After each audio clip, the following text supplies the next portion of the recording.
here I am in the darkest time of my life, considering taking my own life for years, and something inside of me just went, I call bullshit.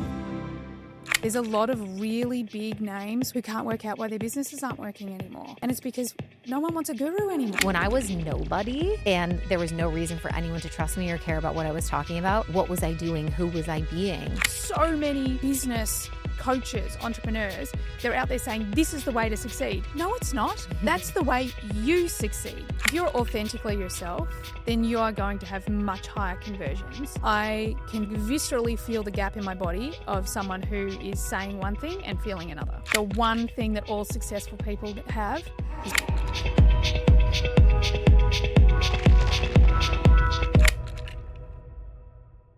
All right, we're live. Welcome to the show, Emma. I'm so excited that you're here all the way from Australia. We're live in person in studio in Miami. This is so fun. Welcome to the show. How are you feeling? Yeah, good. I'm excited to be here. It's so much fun doing these in person, because obviously most of mine are over, Riverside, over on the internet. So it's so beautiful to be here in person. I know. We have such a lovely vibe here. We were just saying it's so serene, this kind of peaceful energy. There was like some spa music playing. So this is fun. It's definitely such a different vibe when you get to record in person with people also, because you feel that connection and that energy. So I'm grateful that we got to do this. But speaking of podcasting, I wanted to start by asking you about your show, because you've created the #1 human design podcast, like a pretty crazy accomplishment. And I think, in the business landscape today, there's a lot of conversation around this idea of niching down and being really narrow so that you can really succeed or grow a social following. But then there's this other school of thought that's more about building a personal brand and having people be invested in the individual and sharing a multitude of interests and things. And so I think, a lot of people would look at the success that you've had with this podcast and say, oh, that's because she niched down. And it's so specific of just being the human design podcast. But I know that that's not necessarily how you feel about it. So can you share with us kind of the real magic behind the journey of the podcast and how it grew into what it is today? Yeah, I love this question, because it's something that as an entrepreneur I've wrestled with for so long, because I'm a manifesting generator. So the idea of niching down is, I'd rather poke myself in the eye. Yeah. It's not something that comes naturally to me, and it's not something that I want to do. So early on in my business career, before human design, I tried so hard to shove myself into one box and to really get super clear on one thing and stay with one group of people. And yes, business was successful, but it was never as successful as it became once I discovered human design. And one of the big things that I really understood quickly with the podcast was I was there every week sharing my human design experiment. Now, I still talk about human design as this macro human design piece. And most people these days have really niched down. But at the end of the day, what I'd learned over that journey was it's not about who I think I am or who I think I serve. My role is to be the most authentic version of me. So as long as I'm sharing the experiment, whatever that my experience, my human design experiment, what I'm learning, and if I'm going deep on something, share that, and then business became such a big topic for me because it was my personal journey. And then my Line 5 wanted to take it to the world. So I am very cautious about telling people you have to niche down, because there's so many of us that are just not designed that way. So I like to think of the whole niching down piece. It's more about becoming authentically you. So if you are the most authentic version of you, if you understand why people are drawn to you. So I know people are drawn to me because they want to hear my experiences and they want my solutions. They want me to coach them. They also want the breakthrough. People come to me because I'm going to deliver a breakthrough. They don't know this like mentally, energetically they know this. They also come to me, and it's interesting because you and I had the same South and North node on our personality side. And I heard you talking on another podcast about this. People come to me without knowing that they're here to be empowered. It's the same for you, because we have the 34 in our North node. So I feel like niching down can be very mental work. But when we understand that the role we're here to really fulfill is an energetic role. It's this authenticity role. Then niching becomes a little bit different because it becomes about authenticity of self and however you're here to serve, as opposed to trying to work it out through the mind.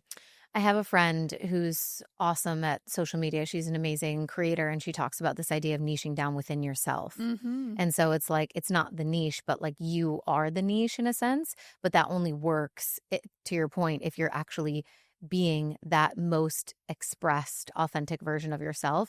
I think like there's such a big conversation around authenticity, right? But something that I've even experienced in showing up online, especially in the digital space, is even when you feel like you are being your authentic self, there's always seems like there's always another layer, because you hang out with people or you go on retreats, you host retreats, you meet people in person, and they're like, wow, like you're even better in person than you are online, or you're even cooler in person than you are, or you're even funnier in person than you are online. And I think a lot of us get these comments, and we know that there's these other facets to our personality that come on when we're just like in our natural habitat, and it's hard to present them on camera or for social media. So in your experience of, all the years that you've been in business and growing this like digital empire, have you also felt that you didn't feel, or maybe you did, but like I never felt that I was being inauthentic online. But when I reflect back on how I showed up in the beginning compared to how I'm showing up now, I'm like, wow, there were so many more layers of authenticity to be peeled back. And what was your experience of that kind of like? Well, I think this is interesting. I've reflected on my own journey and asked a lot of people about this. And I think what happens is, especially in the beginning of our journey, in the world that we're in, we're already on our personal development, our spiritual development journey. Yes, we're growing and evolving. So we're changing. We're maybe not our most aligned selves, but there's still this really pure authenticity about us because we're just like in the messy middle and we're sharing that experience. I think somewhere we get tripped up a bit as entrepreneurs where we build our business to a certain level that our identity all of a sudden becomes the business instead of this authentic version of us that's just running this experiment or, taking this message out or whatever. And it's pure and it's innocent and it doesn't have any attachment. And then I think we get to this place where we're like, wow, I have this sort of level of audience. And at some point, we just kind of gently take our foot off the accelerator. And I don't think we realize we do it, but we get stuck in this conditioning. It's like the next layer of conditioning of, well, if you're an entrepreneur, if you're a face of a brand, if you have X amount of, revenue, this is the way you should behave. Now, I know for me, I never considered that. Like I'm very big on being my authentic self, breaking all the rules, doing it my own way. But I noticed that I'd kind of fallen into that area. And I think that's where that gap comes, because as soon as people turn up in person with us, you don't have kind of this ever so gentle handbrake on because you just relax into the space. And I know for me, and it's for many years now, one of the things that I've noticed is the feedback I get is like, you are the same wherever you go, like whether you're on the podcast, in person, anything. And it's because I identified that even every level we go to, we're going to hit the collective consciousness. We're going to hit the collective conditioning. And even if it's super subtle, we potentially will fall into that. And once we see it, that's when we go, okay, I've got to let go of this because I've created something that isn't normal. Like we are at the cutting edge of building this whole different world of entrepreneurship, of wealth, of success, of, no longer giving our power away. So we just have to be conscious that every time we forge new ground, we've got to make sure that the unconscious mind and the collective consciousness isn't, quietly creeping in, because I think that's what that gap is. Yeah, that's so interesting. As you were saying that, I was kind of reflecting on my own experience, and I do feel like I have felt that at certain times where the identity becomes about the business, and then you have to, it's almost like this practice of like continuing to come back to the remembering of like who you actually are as like the person behind the personal brand. Exactly. And not letting the personal brand become the business. Yep. Yeah, I've definitely felt that. Even like I was just having conversations with clients recently about how when you get to a certain level in this, digital education space, it can be really easy to just lean into like that authority side of things, or the kind of look at me side of things, or the look what we've created kind of energy. And it's so interesting when you reflect back on like, well, how did I build my community to start with? Exactly. Like when I was nobody and there was no reason for anyone to trust me or care about what I was talking about, what was I doing? Who was I being? And I think it's a really amazing invitation for all of us, no matter where you are in business, to again return, like you're saying, to that authentic self that isn't trying to fit into that box because now you have the 7-figure business Exactly. or whatever it is. But you're like, oh no, I used to just like show up and talk about random stuff and share, the things that I was experiencing, or not have to be the expert all the time, which I think is something that we can easily fall into as well, of feeling like I can only show up as an authority. I can only be the expert. I can only speak to the things that I have the solutions for and that I can solve the problems around. But it's actually so refreshing when you could say, hey, like, I'm trying this new thing. I don't know how it's going to work out. Follow me, come join me on this journey. And so, yeah, I've been having that conversation a lot with my clients. And it's even something that like I'm wanting to work on too, is let's go even harder into that, like more of the personal side of the personal brand again. I love all of that. And I think that's something that's so important because, again, we are creating a new world.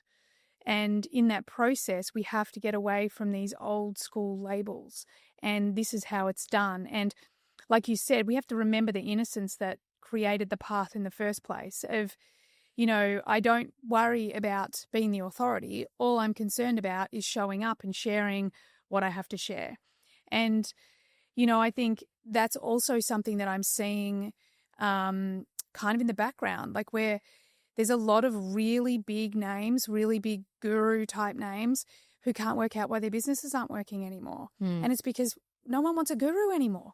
Like, It's not about being the leader out the front anymore. The entire world's changing. We're all learning to lead ourselves, to become individuals, to empower ourselves. So if we stand out the front and say, look at me, then we're going to lose audience hand over fist because people aren't interested in that anymore. They're so tired of, I'm the guru. I know I've got all the answers. And I know it's also just boring. Oh, it's boring to consume. And it's arrogant and it's cocky and it's like, you don't know me, but you have a bunch of tools that got you where you are. How about you share your experience or whatever your superpower is and help me do the same? And I know that that's one of the things that makes our marketing very different and our whole brand very different is, people always will say to me, how do I succeed? And I'm like, I don't know how you succeed. I know how I succeed. And I've, so many business coaches, entrepreneurs, they're out there saying, this is the way to succeed. No, it's not. That's the way you succeed. Like, great. There's going to be a bunch of people that will succeed the way that you're teaching. But there's also going to be a bunch of people that think they're a failure because they don't succeed that way. So for me, it's not about teaching this is the method. For me, that's why I love human design, because I'm going to teach you how to be you. And you're going to be the authority. You're going to be the guru in your own life. You're the one that can break all the rules, become the rebel, and just basically say, that's it. I'm not interested in the cookie cutter. I don't succeed that way. This is actually the way I go, and I can trust myself. I can trust my strategy, the way I'm designed to be in the world. So good. I always say self-trust is my number one business strategy. That's like one of my quotes. I love that. The audience listening is probably like, we get it. She said, I feel like all the time. I'm like, the one thing that all successful people have is belief in themselves. Yeah. Self-trust of knowing the path and that it's going to be unique and not the same as everyone else's. You've mentioned a couple of times now kind of breaking the rules. So I'm curious about what are some of the societal rules that you had to break in order to create success for yourself?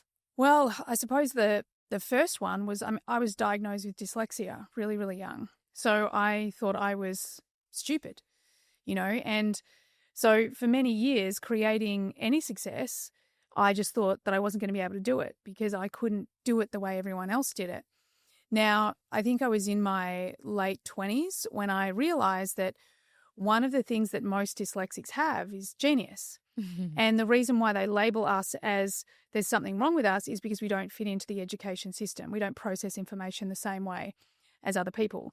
But if you want a visionary, and that's what I am, I'm a visionary, that's the role in my business, then go pick a dyslexic, because we do not see the world the way most people see the world. We see it in a much more expansive way. So, it started really early for me. The next one was when I was diagnosed with depression and panic disorder, and the leading specialist in Melbourne said, well, you'll never heal from this, but you'll learn to manage it. And here I am in the darkest time of my life, considering taking my own life for years, and something inside of me just went, I call bullshit. This isn't true. And I said to him, I remember saying to the psychologist, I'm like, no, but if you can just tell me how I got here, I'm sure I can get out of it. And he's like, oh, it doesn't work that way. Mm-hmm. And I was like, yes, it does.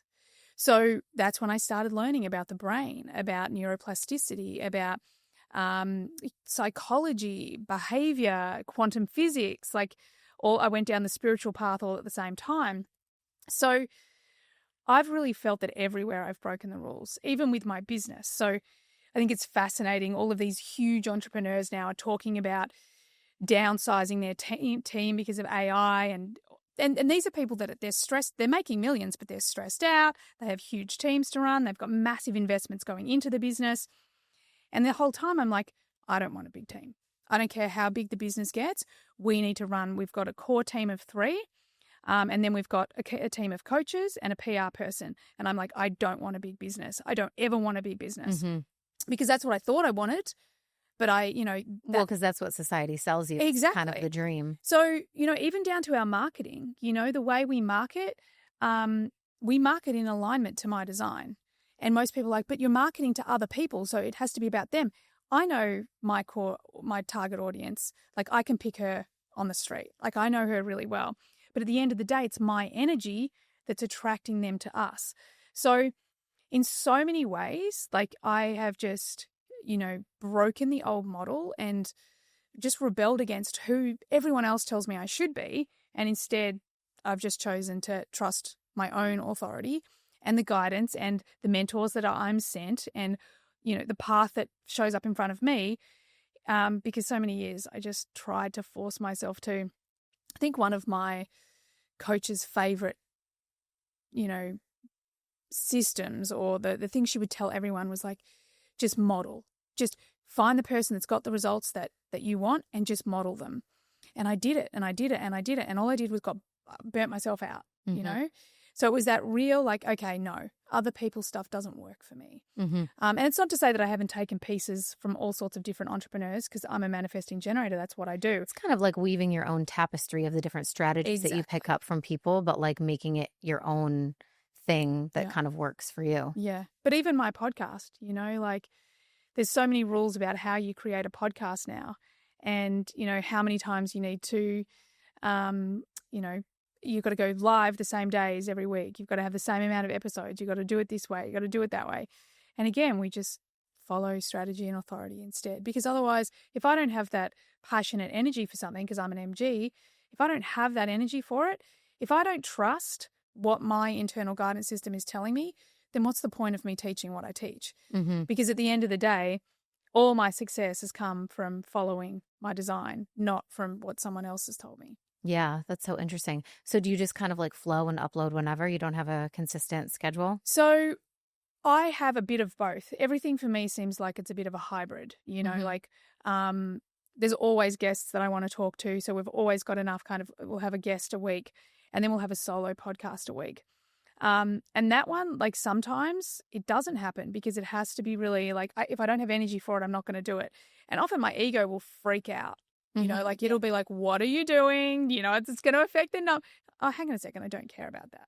I'm not here to get the biggest numbers. I'm not here to have the greatest followers. I'm here to inspire an audience into action. I'm here to build something that's going to help people build a better life, to work less, live more, to have an impact and a purpose. That's what I'm here for. I'm not for all these metrics that everyone else talks about. So yeah, I feel like a lot of my business is very instinctive and intuitive. I've also just launched a secret podcast. I love those. Yeah, and it's just me, because all my friends are like, God, I love it when you leave me a 10-minute voice message. I'm like, are you kidding me? Like, I don't have time for a 10-minute voice message. But all my friends would listens on 3x. Yeah, exactly, right? And enough people had said it to me that I was like, well, maybe I should turn that into a podcast because, again, MG, it's something that I'd love to do, but didn't really think too much about it. Then all these people kept saying it. My sacral's like, yep, I got energy for this. My emotional authority's like, yeah, we got clarity. Let's do it. So it just became this, I'm going to talk to my friend for 10 minutes. And, challenges I'm going through in my life, I'm sharing it on the Secret podcast. Whatever's happening in the business, I'm sharing it on the Secret podcast. Yeah, just more intimate. Exactly. So again, it's just following the breadcrumbs that are laid down in front of me. Yes, I say that all the time. Oh my God. Okay, so many things that I've resonated with. When you were talking about the small team, I've always been like that too. Like I just love running a lean business. So I don't know if that's like a Manny Jen thing Well, or it's a freedom thing. We need freedom. Yeah. Yeah. And I think I'll never forget also just feeling really validated in that, listening to Sophia Amoruso in an interview once say, like, I never want to be a CEO again.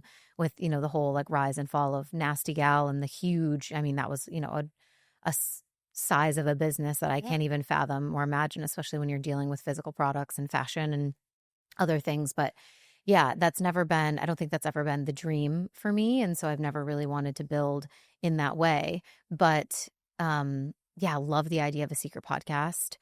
We've done them kind of like in short stints when we're leading up to the launch of something, but my audience doesn't know this yet, but we are definitely in the works of doing a more consistent kind of behind the scenes secret podcast because those crush.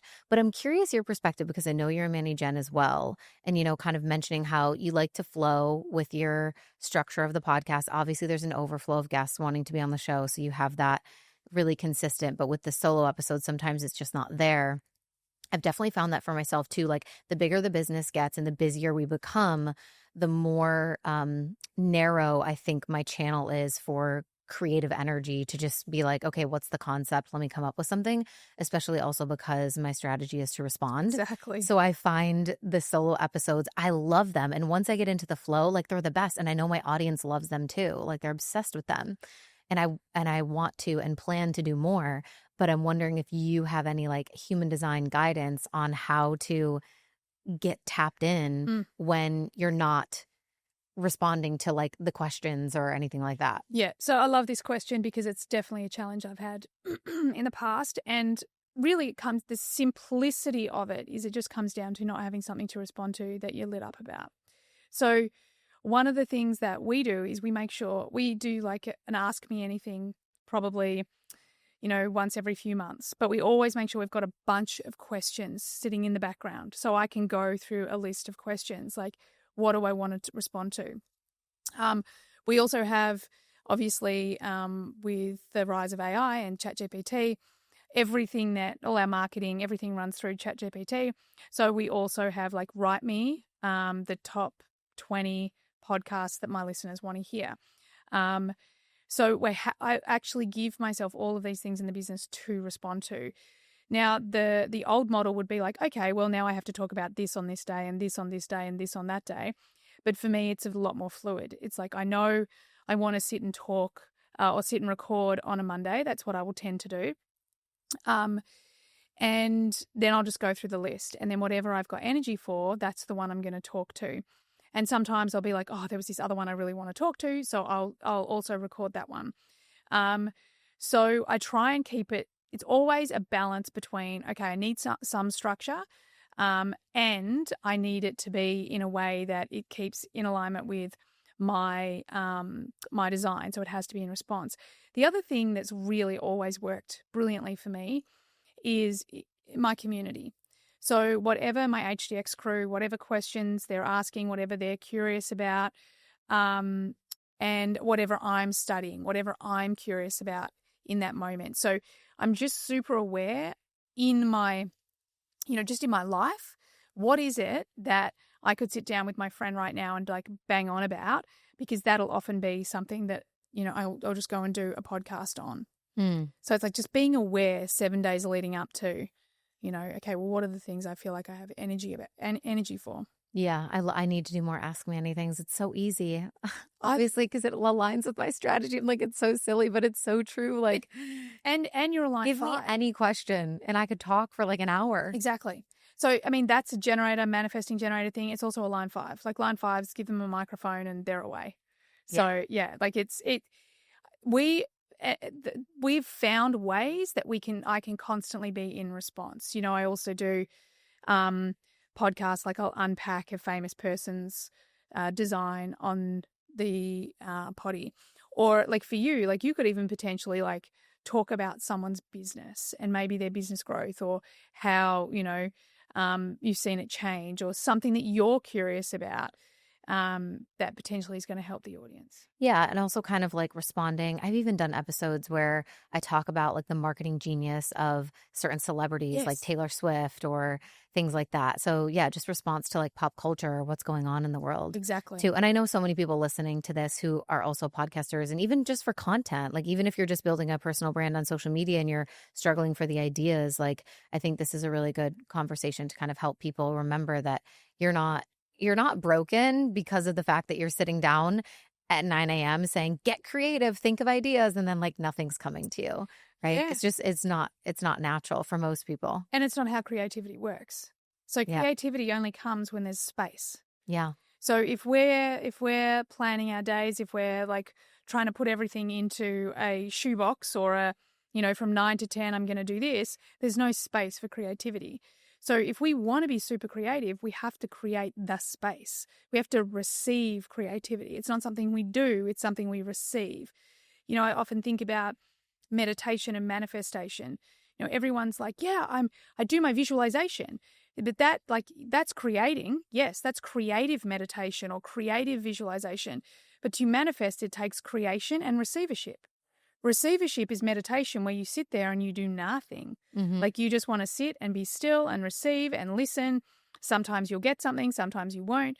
And I think that that's what people miss. If you want to be creative, yes, you can put your creation out there, this doing action, but you have to also equally have the receiving energy to have the creativity to come to you. Yeah, I think that's a challenge for a lot of business owners. Like the deeper they get into their journey, or the bigger the thing is that they're building, when you have this huge like vehicle or company that you're running, it feels like I don't have time for that. I don't have time for, you know, the meditation or whatever. But I even challenge my clients, especially my mastermind clients that are a little bit, you know, deeper into their business journey. Like, okay, for a month, we're going to commit to this like creative vortex challenge where we cut out all the outside noise. Like we unfollow and mute everyone in our industry. We like kind of put the blinders on really hardcore, and we commit to every day going on non-stimulation walks where there's like no input, no podcast. Because I think that's another thing, is the overconsumption that Yep. we're all, you know, addicted to in some regard of, and I'm guilty of this as well. Like we love learning. We love, like, I'm the investigator. Like I just Yeah. always want to be consuming something. So it's natural, but I have to create the space for my channel to be open and for me to receive those ideas. Something that I've spoken about on the show before, but that became really clear to me at a certain point in my journey was like, oh my gosh, we're literally plugging our ears to like the divine guidance. Like when we put those AirPods in, when you have headphones in all day long, whether you're like cleaning, cooking, walking, like whatever you're doing, like we're plugged Exactly. to like what the divine guidance is that's wanting to come through. And so really just making it a priority to have the space. I even find, like, I'm sure everyone like feels this too, of like taking a longer shower and actually just allowing yourself, you can't do anything. You can't bring your phone in there. Like Yeah. you're forced. But that's really the time when a lot of creative ideas come through. Yeah. So I definitely feel that. I saw a post of yours that talked about the quote of like, success comes to those who wait, quote unquote. And I know that waiting can kind of be a big conversation, specifically when it comes to human design, because that's some people's like strategy is like wait for the invitation. Mm-hmm. So I'd love to hear your kind of nuanced hot take perspective Yeah. on waiting, because in my experience, I feel like when I'm just like waiting for something to happen for me, waiting attracts more waiting. When I'm 100%. in the energy of, okay, I'm helpless, I can't do anything about this, I'm just waiting for something bigger, better outside of myself to come save me, it's only going to attract more of that experience of feeling like I'm in the waiting. Yeah, so I love this. And I think there is this whole, with human design, projectors, wait for the invitation. So there's this idea that just sit around on your hands. No, no, no, no, no. That's not how it works. At the end of the day, what we feel is what we're creating. So one of the things that I see a lot in my community is we've got a lot of high achievers. We've got a lot of women who have already succeeded. They've succeeded the old school way, but they're burnt out. They're not interested. And what they're starting to learn is actually we don't need to do all the doing. We don't need to do all the heavy lifting.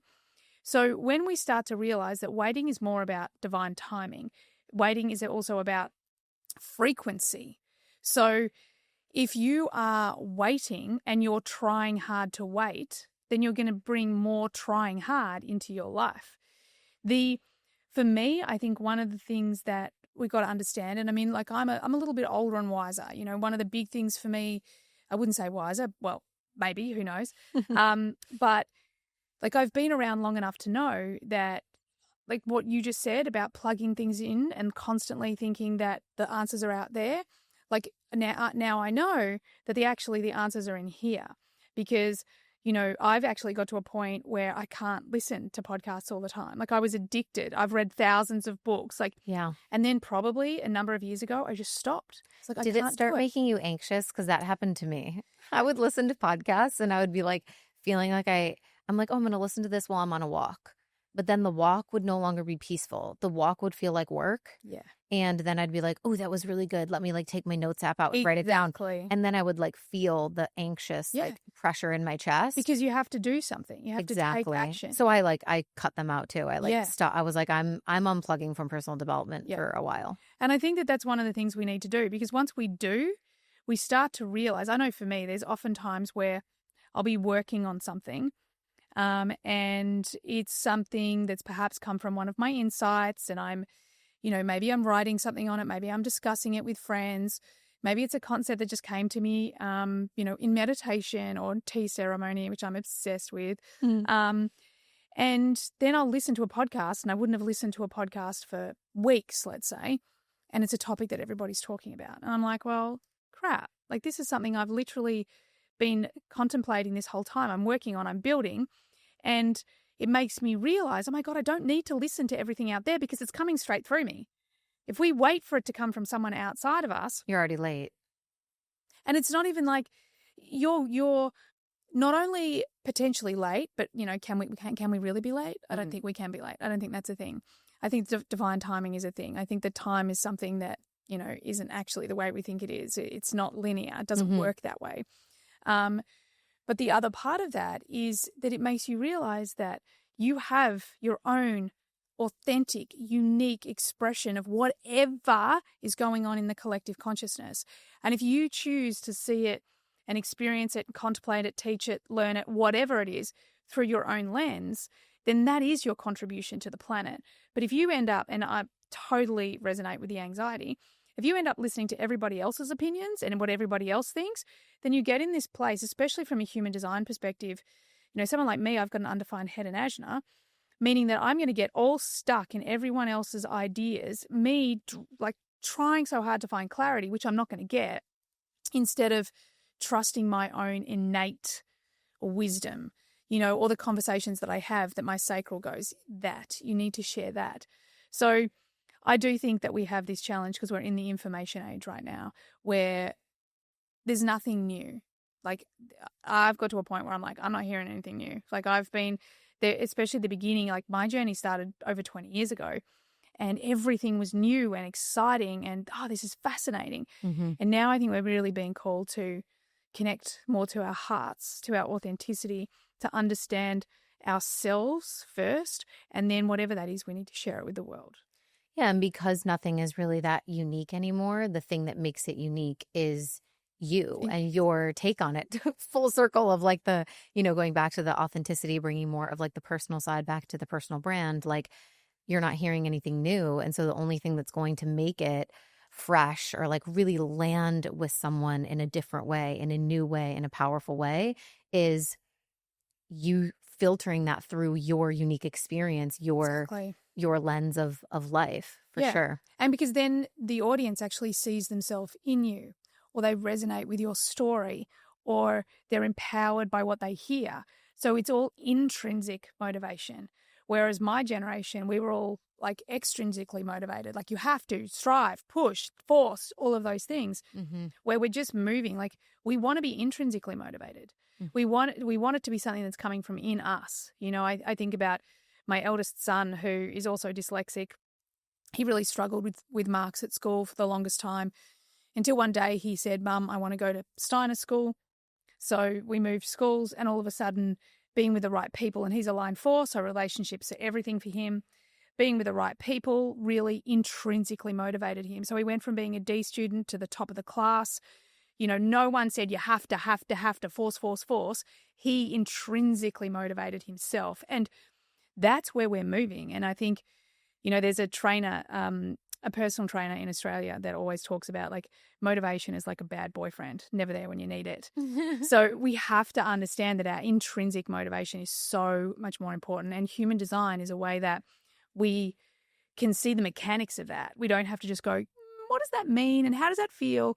Human design says for you and I, we are sacral beings. So literally our sacral is going to light up. We're going to have energy for it. We're going to have passion for whatever that thing is. So there's very, you know, practical ways that we know that internal guidance is saying this is the thing, like go after it. You have a quote where I heard you talking about you don't need to know how, you just have to believe that your success is inevitable, and how if you have that and you're following, like you said, the blueprint that your human design is giving you, that you will succeed. Can you kind of speak to that? Yeah. Because it's a common thing like in manifestation, right? Of like, don't focus on the how. But I'm curious your perspective on how that aligns with when you're living your design. It's the how is irrelevant. Well, it is absolutely. Because how, I remember listening, and I cannot remember who I was listening to, but one of the things to understand is when we ask how, we're asking a question from the ego. So we're already asking a question from the 3-dimensional part of ourselves that says, I need control and certainty. So tell me how I'm going to get there. Now, would you rather take the path that the mind is going to say, well, then we have to go from here to here to here to here. And this is a part of us that has literally access to the past. That's all, just our unique past. It has access to our unique past. And it's asking how. Or do you want to have access to the collective consciousness where how doesn't actually matter? Because the universe is like, the less you know, the more you believe, the more quantum leaps I can deliver you. So the less invested you are in the how, the more opportunity, like you're literally not squashing the quantum possibilities. It's kind of like how they say dumb luck. Yeah. Like when you're more like ignorant to what you should be doing, it almost seems to weirdly work out better. 100%. And I think that that's the thing we need to understand, like, because that is, the really practical example I have is my book. So I said on my podcast 2 years ago, I'm like, I think I'm going to do a book. And then one serendipitous thing after the other happened. I had no attachment to it. I just said it one day. And a friend of mine was approached to write a book. She didn't want to write it. She gave them my name. This particular agent was in London, and I happened to be in Spain walking the Camino. I'm like, oh, can I come meet you? I'll come meet you in London. She happened to be able to get a couple of publishers to come meet me at the time. One of them was an imprint of Penguin. I got signed by this imprint of Penguin. The other thing, I was walking the Camino, so I couldn't put together a chapter. So we had this ghostwriter take my content from HDX, put it into kind of like a rough draft, and then I just went through on my phone and I edited it. And this person actually helped me do that with my entire book. Again, being dyslexic, I'm like, really have to write a whole freaking book? I know. I was going to ask you about that. And so she took all of my content, put it into my structure. Then all I had to do is go through and really heavily edit. Yeah. And I'm like, which is a dream for someone who responds. Right. Because you're like, here's the draft. Now let me just make it mine. Exactly. But when you're looking at a blank page, oh my God, forget about it. That's my worst nightmare. And so I'm not even thinking about these things. we, just before we launch in the UK and in Europe, we still haven't signed with an American publisher. And like, we know nothing because this is the first book. One of my best friends or a good friend of mine at home is a publisher. And she's like, this is not how it's meant to be going. This isn't how this works. I'm like, okay, I don't know. And I'm just going with it. Unless you know. Right? Then we end up having the book is passed to a Penguin imprint over here. They also have another human design book on there that they're literally like, oh, we want a human design book. We've got this book. My book appears and they're like, oh, wow, this is the book we're looking for. And like, this is another major name. And I'm like, whoa, like, what are the odds of them choosing mine over that person's, right? Yeah. So then we signed a really great deal with this Penguin imprint. We also find out in this little window, I'm doing the audiobook in Australia. And again, like, if you want to really punish a dyslexic, put them in a booth, tell them to read out loud with someone watching on. No. Like, I am literally like, oh, this is really healing. But even the guy in the booth was amazing. You know, he had a lot of experience with dyslexics. So he was amazing. But we discovered a mistake. There was a mistake in the book. Like, it wasn't a massive mistake, but it was a mistake. I'm like, this isn't right. You're like, I might be dyslexic, but this exactly doesn't look right. And I'm a line 3, so everything happens through trial and error. So I'm like, it's very on brand for being. And if we'd signed with the American publisher when I wanted to sign, then that would have been, the mistake would have gone out to the US. Mm-hmm. But it didn't, because there was this time. And so we fixed it, and the one that just launched last month is perfect, you know. And again, like, so this whole process has just gone from one to the next, to the next, to the next. Even to the point where people who I have admired and loved and followed for many, many years, they're like, oh my God, I love this book. Come and talk to me. Da, da, da. Like, where does this? And at the end of the day, I've had no great attachment. I didn't get really stuck on what the outcomes had to be. You know, people say, how's sales going on? I'm told good. Because you're not looking at the numbers. You're not like, because I'm just not attached to that. And I really feel like this is what human design gives us. It makes us realize that we have an energetic blueprint that just wants to be lived. You know, your soul it has a mission. It wants to be lived. And our mind just gets us in the way. You know, we slow the whole process down. My podcast story is very similar. Like, it grew effortlessly. And everywhere that we've put more effort in, it's taken slower. It's taken more time to grow. And I think, going back to a question you asked a while back in waiting, one of the things that we also have to understand is that we have to become the person that can have the business, interview the guest, have the experience, call in the relationship, make the money. You have to become that version of yourself that can receive that before you can ever receive it. So if you feel like you're waiting because you haven't become that version of you yet. Yeah. So focus on being that version of you, and then those things will move faster. Yeah, I just got goosebumps. When I get goosebumps, like, for me, that's like my sign that, like, all of my centers are lighting up, and it's like a spiritual, like, truth. I love that. So I felt that deeply. Yeah. The waiting is the time that you're not waiting, even though it might feel like you're waiting. What you're doing, or what you should be doing while you're waiting, is becoming that version of yourself who has it, who can hold it. And if it's not moving forward, kind of looking at that, right? Of like, where am I not doing that work? How am I not focusing on becoming the version of myself that could already have this and hold this? And what would that feel like? And what would that look like? Yeah. Totally. Sorry. Go ahead. I was going to say really quickly, I think it's also this integration piece. A lot of people at this point in time, they're learning a lot of information, but they're not actually integrating it into the body, into the actions that you take, into the way that you feel. And I think that so true, especially with, you know, the rise of things like TikTok, where there's so much more information and education is being spread, which is amazing. But at the same time, it's very surface level, or can be, but there's such a large consumption of it that I think it presents another challenge for when we're marketing ourselves, because now anything that you say, people already feel like they know it, even though they've only just like heard about it in a 30-second TikTok. They haven't really like integrated it, lived it. They don't know it in their bodies. They feel like intellectually, I've heard that before, so that's not for me. So it's interesting to see like the marketing challenge with that, of having to kind of repackage the framework, say things in a different way, because the way that everyone's saying them now is so oversaturated that people just kind of tune it out in a sense. I think you're spot on. I think the other thing that we need to understand is that we are also at a time where things are changing to the degree that no one's actually listening to the words that come out of your mouth. They think they are, but they're actually experiencing your frequency, your energy. So if you're authentically yourself, then you are going to have much higher conversions than someone who, like, I know for me, I can like viscerally feel the gap in my body of someone who is saying one thing and feeling another. Yeah. And this is something that's happening to all of us all the time. So this is why authenticity just, as an aside, like it's above love and joy on the scale of consciousness. Like authenticity is right at the top of the scale of consciousness. So we are moving away from being these thinking doers that are obsessed with language, because it's getting less and less about the language and more about the frequency.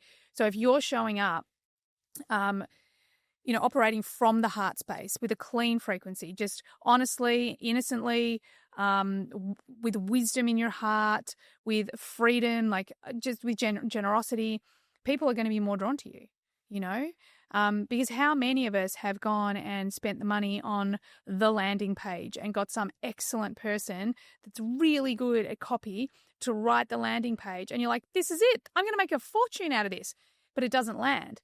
And the reason it doesn't land has got nothing to do with the copywriting, because the copywriting is brilliant, but it's because the copywriting doesn't match your frequency. So the frequency that you put into it, and then how you show up, or how you show up before that landing page or after that landing page, boom, it's not congruent. So I think this is why I love human design so much, is because we're really at this point in time where we have to understand it's not our doing, it's our being, and it's just going to get more about our being. It's more about our frequency. It's more about, if you feel like you're hustling, then you're going to call in more hustling. Doesn't matter what you tell yourself. And I am one of those people that, like, my bathroom mirror has everything written all over it. Like, I love just having those little reminders everywhere. But at the end of the day, we have to be so aware of how, like, what is this frequency? What are we feeling on the regular every day? Because that is creating our reality. What would you say to someone who's like, I feel like I've kind of gotten off course. I've started to take on a lot of what everyone else is saying and doing. I'm definitely in the thinking and the doing and the trying to push. I want to clean up my frequency. I want to get back to the space where things can just feel effortless and easy. And maybe I know too much now, like we said, like it's easier when you're more ignorant. What would you say to someone who wants to like have that experience of returning to themselves and feeling like they're in a magnetic frequency that's totally of their own, authentic expression? I love this, and I feel like it's one of the most important questions that all entrepreneurs should be asking themselves right now. And from a human design perspective, the big and complicated answer is, well, get into alignment with your design. But the simple answer in, the object of this conversation is, if you're a manifester, you need to get back to that creative urge. Like, do you even know what that feels like? Do you listen to it when it is there? All you got to do is practice that. If you're a generator or a manifesting generator, what lights you up? Like, and I'm not talking like, you don't have to have a big vision for global impact. Like, what do you eat? Do you go to like a nourishing supermarket or grocery and just be like, oh my God, I just love these oranges? Like, it seems like it's little, but it's really important, because it's your sacral. It's the thing that's telling you, this is my life force energy. So again, get back to the things that light you up, or get back to the creative urge, and start small. Don't begin with like, I need to a 5-year plan for the business, or 10K months, or like none of that. Like, just drop it and go back to these things. If you're a projector, then you really want to, like, what do you want to obsess about? Like, what's the thing? What's the gap you see in the world? Go obsess about it. Go and have fun with it. Go and learn about it. Go and, geek out on it. If you're a reflector, get super honest with yourself. Do you feel good around the people that you're with, in the environments that you're in, the opportunities that you've said yes to? Because if you don't, move on. So from a human design perspective, it's really about coming back to the core of our energy, because our energy is giving us the answers all the time. It's just that we override it. We override it with the mind. We override it with information. We look out there and we go, exactly, ego. oh, that person's doing so well, so I should do that. No, they're doing well because whether they know it or not, they're in alignment to their design. I've been so lucky to interview some really successful people, and honestly, most of them are so in alignment with their design, and they don't even know their design, but it's because they've learned to listen to their internal guidance system and, the source, universe, whatever you want to call it. Yeah. So I resonate with that so much. Of before I ever knew what my design was at all, I was able to reflect back and be like, wow, yep, that's totally like an expression of how I've lived my life. When I first learned about sacral authority and just following like your gut instinct of what you feel is right, I'm like, oh yeah, that makes sense why, everyone told me that it was a dumb idea to decline my job offers and move to Spain for a guy that I met on a dating app. But I was like, fuck it, I'm going to do it. Yeah. It's a very, very sacral thing to do. But that was, of course, one of the breadcrumbs that I needed to follow because it lit me up, because it excited me. And then I got to live in Spain, which was like, oh my gosh, I love this environment, like feeling more aligned and feeling more alive. It took me down my healing path. It was the whole catalyst to my journey of eventually, building all of this and getting to where we are today. So I love that so much. And I love that you never asked how, right? No. How am I going to fall in love? How am I going to succeed? No. All you did was like, oh, I have energy for this and I'm going to follow it.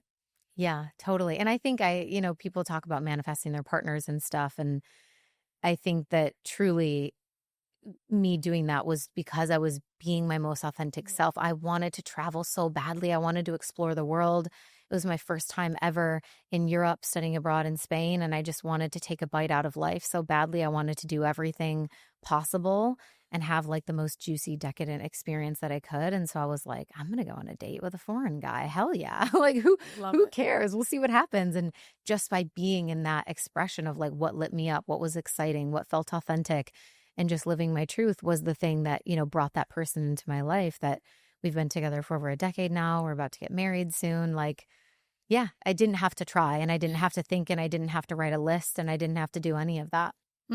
I really believe that manifesting is changing right now. And I don't think it's changing. I think we're changing.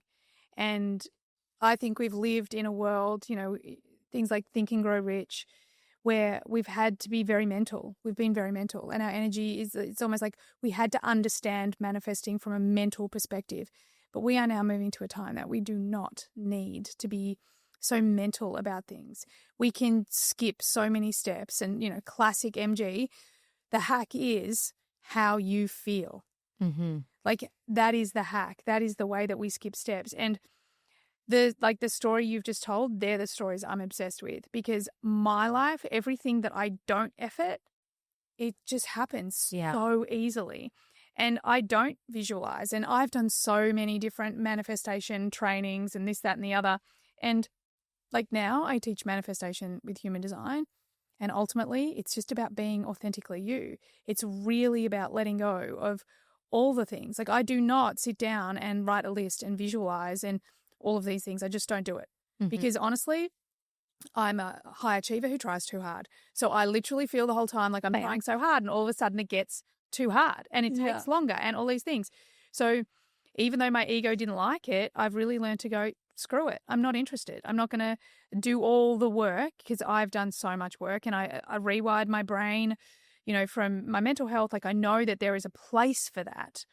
But I really feel like we are in such an incredible time where we realize that what information we can take in through the mind and the brain, that it's the clunky road. If we really understand frequency, because frequency is everything. That's our universe. It's how we create our reality. I mean, at the end of the day, we don't even know if, like, maybe I'm just a figment of your imagination and this is all your life right now, or vice versa, right? Like, is this really even happening? So if we really do live in this incredible magical world, how do we create more magic? the way we feel, our frequency. It's everything. So one of the really big pieces that human design talks about is we're going through, it's called the mutation of the solar plexus. So we're moving through this time where we have to stop being at the mercy of our emotions because, I mean, look at American politics right now. All the emotions that is creating is literally keeping us deaf to the subtle energies that are actually like, none of that over there matters. Mm-hmm. That actually there's these little steps that you can take over here that seem weird, but just do it anyway. And it leads you to the man of your dreams. It leads you to a book. It leads you to like whatever it is, and that's where I think things are really shifting. We have to focus on how we feel. It's the most important thing. If you want the best business strategy, focus on how you feel. If you want the best parenting strategy, focus on how you feel. Like this is the way forward. So good. I think this conversation is going to inspire so many people to move away from being so cerebral and getting back into like the energetic truth of who they are, their authentic expression. Like I think that's kind of the theme of everything that we've talked about is that like return and that is truly the way forward of being more magnetic, creating more success, creating more wealth, all the things that we ultimately desire, but that maybe realizing at some point we shifted into hard mode. Yeah. And we can kind of shift and direct ourselves back onto easy mode where it is just effortlessly kind of flowing and happening for us. So loved this so much. Thank you so much for coming on the show, Emma. This was so much fun. Oh, you're so welcome. I've had a ball. Thank you. It's so good. All right. If you guys love this episode, make sure you share, send us a DM on Instagram. Let us know that you were listening, and we can't wait to hear your thoughts. Thanks, guys. We'll talk to you next week. Bye.